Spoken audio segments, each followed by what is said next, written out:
আলহামদুলিল্লাহ আমরা 4 নম্বর পর্বে এখন 4 নম্বর মাখরাজ শিখব ইনশাআল্লাহ। জিহ্বা থেকে 10টি মাখরাজ 18টি হরফ। জিহ্বা থেকে 10টি মাখরাজ 18টি হরফ। 18টি হরফ, হ্যাঁ মনে থাকবে। জিহ্বার গোড়া, জিহ্বার গোড়া তার বরাবর উপরের তালুর সঙ্গে লাগাইয়া, ঠোঁট নাই ঠোঁট নাই,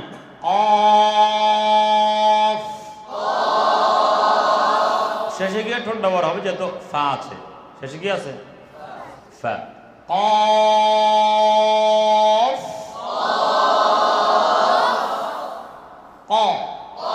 জবর অবস্থায় মুখ 1 আঙ্গুল পরিমাণ খোলা থাকবে, দাঁত বন্ধ হবে না, ঠোঁট বন্ধ হবে না।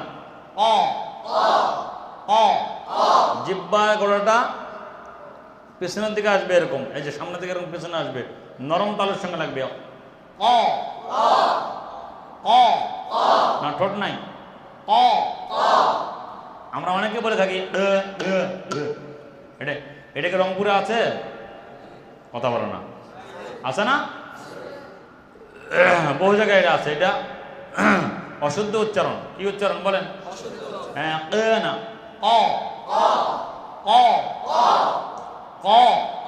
জবর অবস্থায় 1 আঙ্গুল পরিমাণ।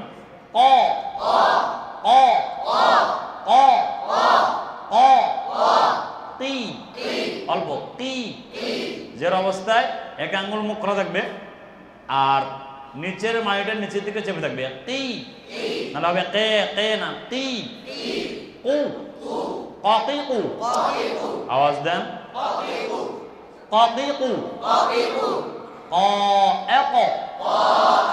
ঠোঁট নাই ঠোঁট নাই, আকো বলে ঠোঁট যাতে বন্ধ না হয়, ঠোঁট যাতে মিলে না যায়।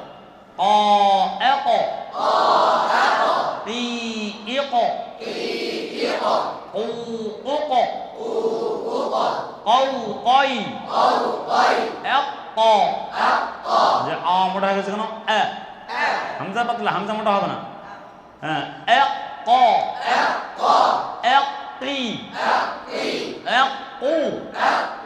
উদাহরণ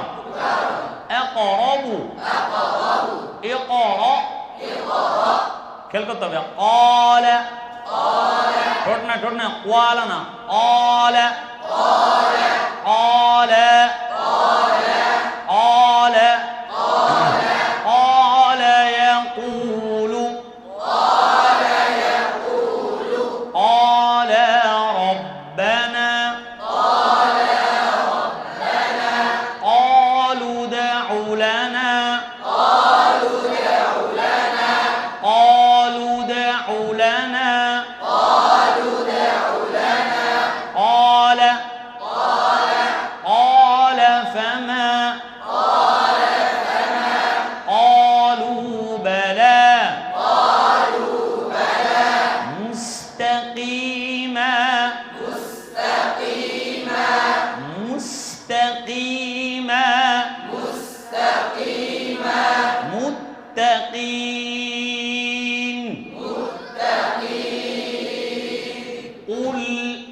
মনে থাকবে।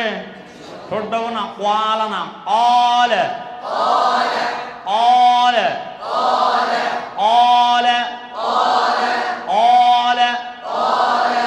মনে রাখতে হবে ইনশাল্লাহ। হ্যাঁ, কফের সময় দুটো সমস্যা, একটা হলো একটা হলো বেশি হয়ে যায় ও না,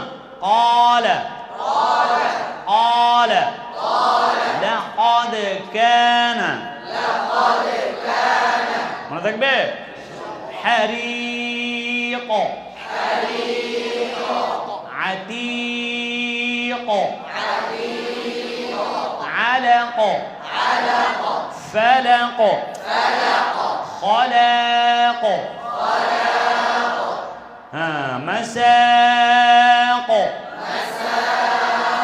মনে থাকবে। হ্যাঁ, এগুলো 4 নম্বর মাখরাজ।